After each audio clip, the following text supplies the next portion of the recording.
Praise lord. ప్రభునందు ప్రేమైన దేవుని బిడ్డలకు ప్రభు అయిన యేసుక్రీస్తు నామములో ప్రభు క్రిస్టియన్ ఛానల్ ద్వారా ప్రత్యేకమైనటువంటి ఒక వందనాలు తెలియజేస్తున్నానండి. దేవుడు మీ అందరిని దీవించను గాక. దేవుని యొక్క వాక్య భాగంలో 91వ కీర్తన 14వ వచనంలో ఒక మాట జ్ఞాపకం చేస్తూ ఉన్నా. అతను నన్ను ప్రేమించుచున్నాడు గనుక నేను అతను తప్పించేదను, అతడు నా నామాన్ని ఎరిగినవాడు గనుక నేను అతను కనపరిచేదను. చూడండి, రెండు మాటలు ఇక్కడ మనకు కనపడుతున్నాయి. ఒకటి ఏంటంటే, మనము యేసయ్యను ప్రేమించిన ఎడల అతడు మనల్ని తప్పించను అంటున్నాడు. ఆయన మనలను తప్పిస్తాడట. ఆయన నామం ఎరిగినటువంటి వారం అయితే మనం ఘనపరుస్తానంటున్నాడు. విలువైనటువంటి స్థానానికి దేవుని నడిపిస్తానంటున్నాడు. చూడండి, దేవుని యొక్క వాక్యంలో ఒక వ్యక్తిని జ్ఞాపకం చేసి నేను ముగిస్తాను.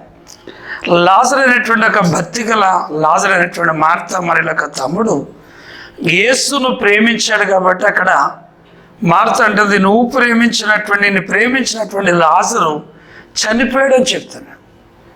ఆ చనిపోయినటువంటి ఆ లాజరును దేవుడు బ్రతికించినట్లుగా మనం చూస్తున్నాం. అంచేత యేసయ్యని ప్రేమించగలిగితే యేసయ్యే మనలోకి వచ్చి మనల్ని తప్పిస్తాడు. మన ఆపద నుండి, మన శ్రమ నుండి, మన కష్టం నుండి, మన సమస్యల నుండి తప్పిస్తాడు.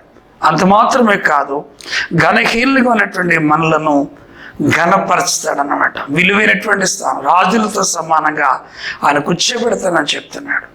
అంచేత ప్రియులారా, దేవుని యొక్క వాక్యంలో రాయబడినటువంటి ఒక మాట ప్రకారంగా చూస్తే యేసయ్యను ప్రేమిస్తే యేసయ్య యొక్క మాటలు విన్నట్టే. ఆయన ప్రేమించడం అంటే అర్థం ఏంటంటే ఆయన మాట్లాడడమే, ఆయన మందిరానికి రావడమే. అసలు నువ్వు ప్రార్థన చేస్తే ఆయన భయభక్తులుగా ఉండడమే ప్రేమించడం. అంచేత ఆయన ప్రేమించినటువంటి జీవితంలో దేవుడు బలమైనటువంటి కార్యం చేయాలని అంటే ఖచ్చితంగా యేసయ్యను ప్రేమించండి. లాజరు చనిపోయినటువంటి లాజరు యేసయ్యను ప్రేమించాడు కనుక ఆ చనిపోయినటువంటి లాజరుని 4 దినాలు అయిపోయినా సరే లాజరుని బ్రతికించాడు. ఆ ప్రేమ ఎంత గొప్పదో చూడండి. యేసయ్యని దినాన్ని నువ్వు ప్రేమించగలిగితే, యేసయ్య మాటలు వినగలిగితే, నువ్వు ఏ స్థితిలో ఉన్నా, వ్యాధిలో ఉన్నా, సమస్యలు ఉన్నా, ఏ పరిస్థితిలో ఉన్నప్పుడు కూడా దేవుడు నిన్ను తప్పిస్తాడు. ఈ కొద్ది మాటలు మనందరి వినికిడిలో దేవాది దేవుడు దీవించి ఆశీర్వదించను గాక. ఆమేన్. Praise lord. మీ అందరికీ వందనాలు.